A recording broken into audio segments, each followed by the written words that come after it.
Hello दोस्तों, नमस्कार। आपका हमारे यूट्यूब चैनल बेसिक बोर्ड पर स्वागत है। हम लोग आज इस वीडियो में भूगोल का जो आखिरी चैप्टर है सामाजिक विज्ञान के अंतर्गत राष्ट्रीय अर्थव्यवस्था की जीवन रेखाएं पढ़ेंगे। इसका शॉर्ट रिवीजन करेंगे। चलिए शुरू करते हैं। तो अर्थव्यवस्था के जीवन में हमारा भारत का परिवहन महत्वपूर्ण पार्ट है। परिवहन के बारे में इस चैप्टर में पढ़ेंगे। परिवहन 3 प्रकार का होता है हमारा: स्थल, जल और वायु। भारत में विभिन्न प्रकार की भू आकृतियों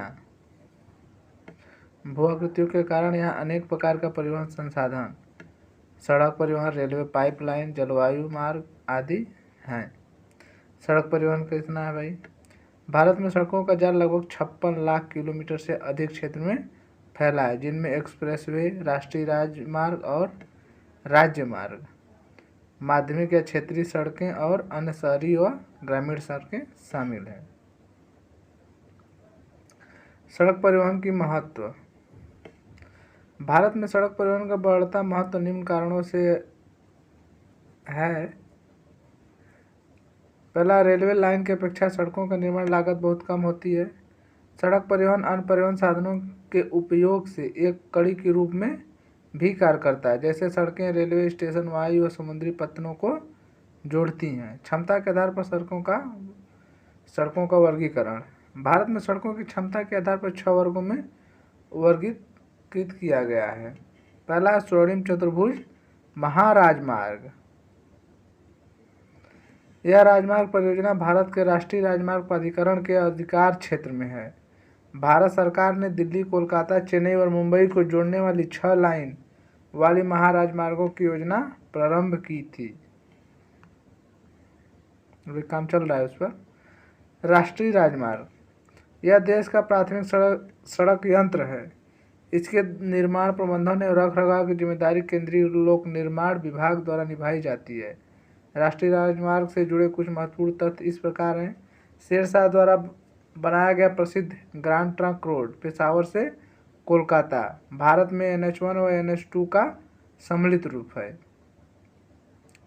NH15 भारत के मरुस्थल से गुजरने वाला राष्ट्रीय राजमार्ग है।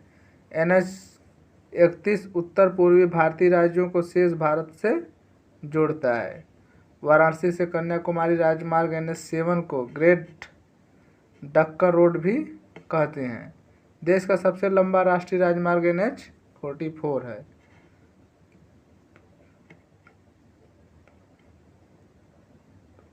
राज्य राजमार्ग,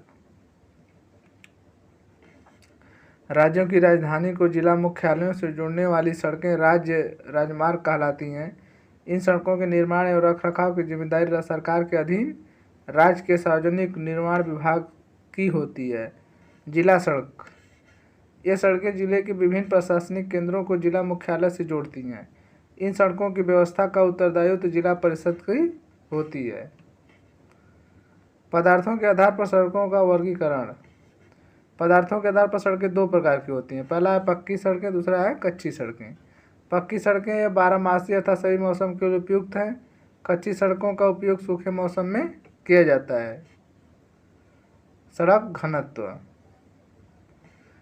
प्रति 100 वर्ग किलोमीटर क्षेत्र में सड़कों की लंबाई को सड़क घनत्व कहा जाता है।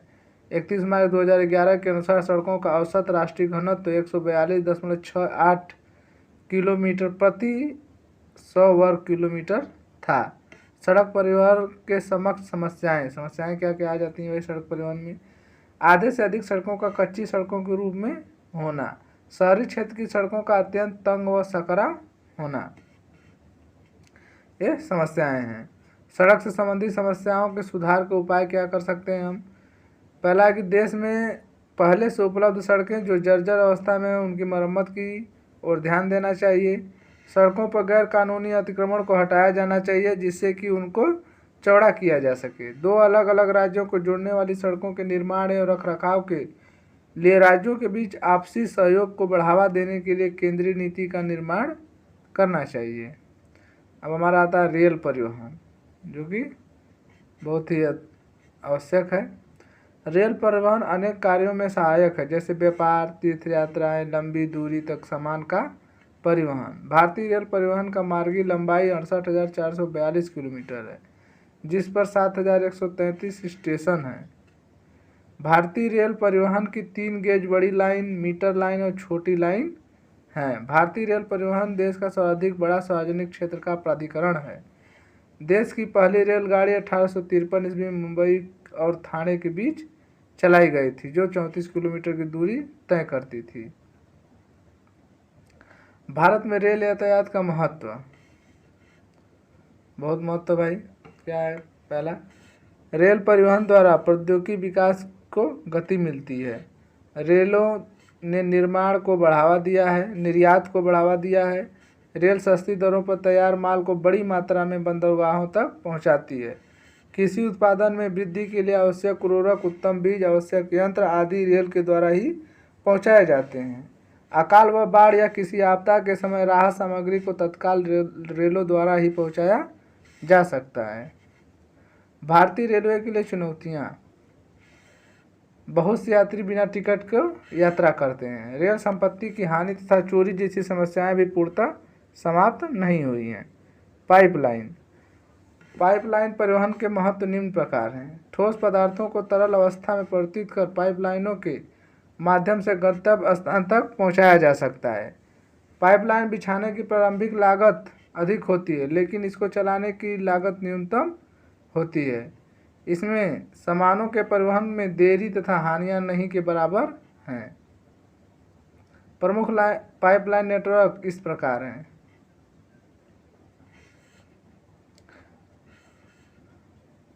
ऊपरी असम के तेल क्षेत्रों से गुवाहाटी, बरौनी और इलाहाबाद के रास्ते कानपुर तक एक पाइपलाइन है। दूसरा है कि गुजरात में सलाया से बीरमगांव, मथुरा, दिल्ली व सोनीपत के रास्ते पंजाब से जालंधर तक। देश की सबसे बड़ी 1220 किलोमीटर गैस पाइपलाइन गुजरात के हजीरा को उत्तर प्रदेश के जगदीशपुर से मिलाती है। यह मध्य प्रदेश के विजयपुर के रास्ते से निकलती है। जल परिवहन,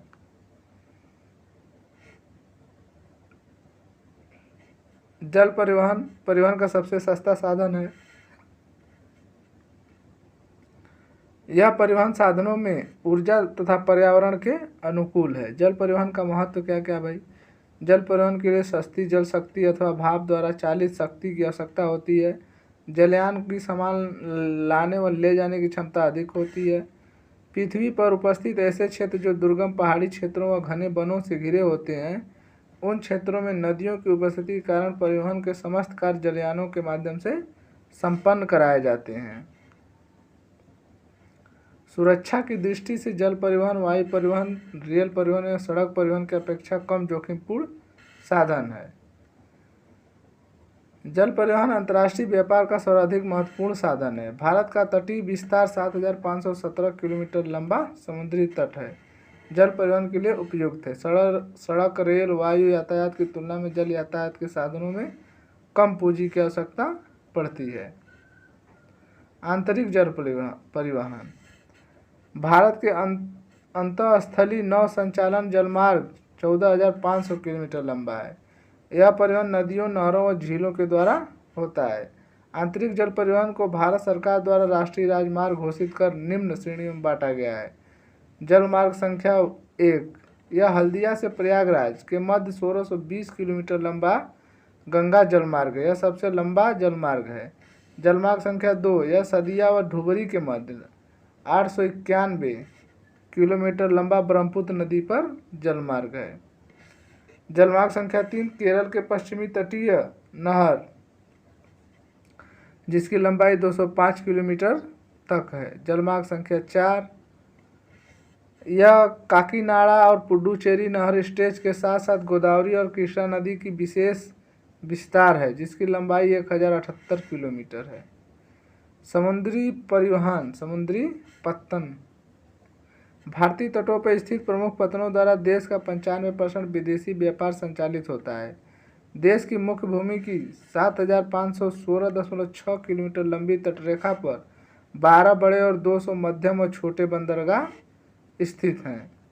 कुछ प्रमुख बंदरगाह निम्नलिखित हैं: कौन है? कांडला हुआ मुंबई, मार्मा गोवा, न्यू मंगलोर, कोच्चिन, तुतीकोरिन चेन्नई, विशाखापट्टनम, पारादीप, कोलकाता, हल्दिया। वायु परिवहन। वायु परिवहन तीव्रतम आरामदायक और प्रतिष्ठित परिवहन का साधन है। वर्ष 1953 में वायु परिवहन का राष्ट्रीयकरण कर दिया गया। इंडियन एयरलाइंस तथा कई निजी एयरलाइंस घरेलू विमान सेवाएं उपलब्ध कराती हैं। अब इसका प्राइवेटाइजेशन हो चुका है। वायु परिवहन का महत्व। यह परिवहन का तीव्रगामी साधन है। वायुयान विभिन्न भौगोलिक बाधाओं जैसे रेगिस्तान, समुद्र, बर्फीले प्रदेश की नदियों से मुक्त होते हैं, क्योंकि वायुयान का परिवहन पथ आकाश होता है। वायुयानों के माध्यम से वनों में लगने वाले आग को बुझाया जा सकता है। वायुयान के द्वारा युद्ध की स्थिति व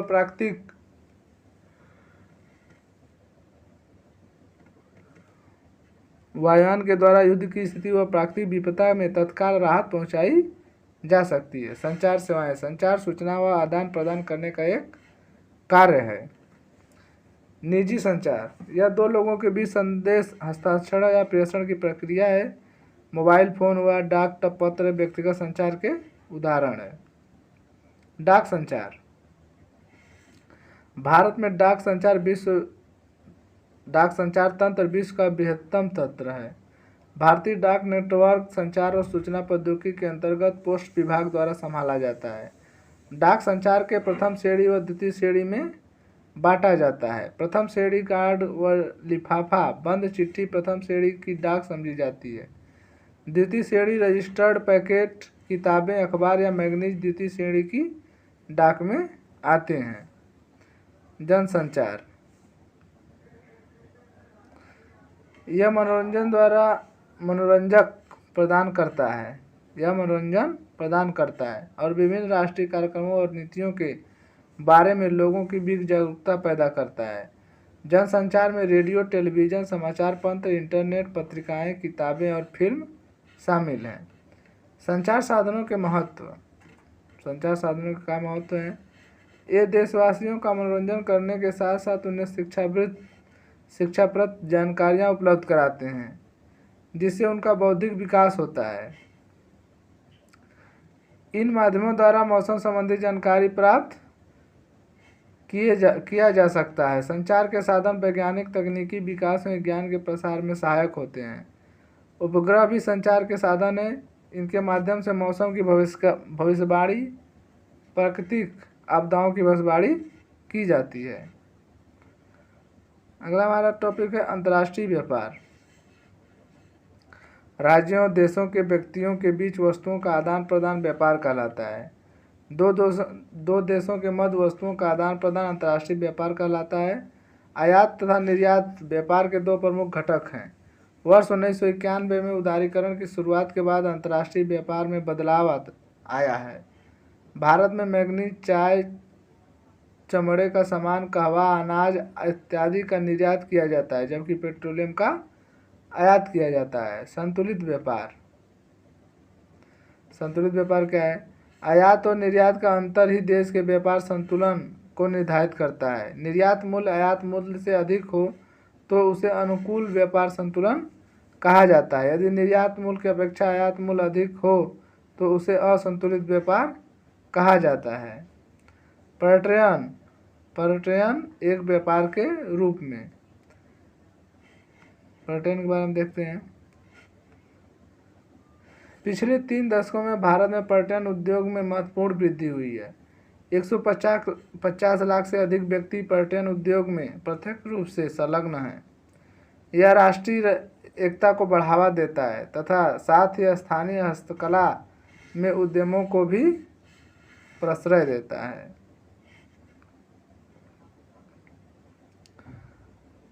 अंतर्राष्ट्रीय स्तर पर हमें संस्कृति तथा विरासत की समझ विकसित करने में सहायता करता है। अंतर्राष्ट्रीय व्यापार राजस्थान व गोवा, जम्मू कश्मीर और दक्षिण भारत के मंदिर विदेशी पर्यटकों के पर्यटन में महत्वपूर्ण स्थल हैं।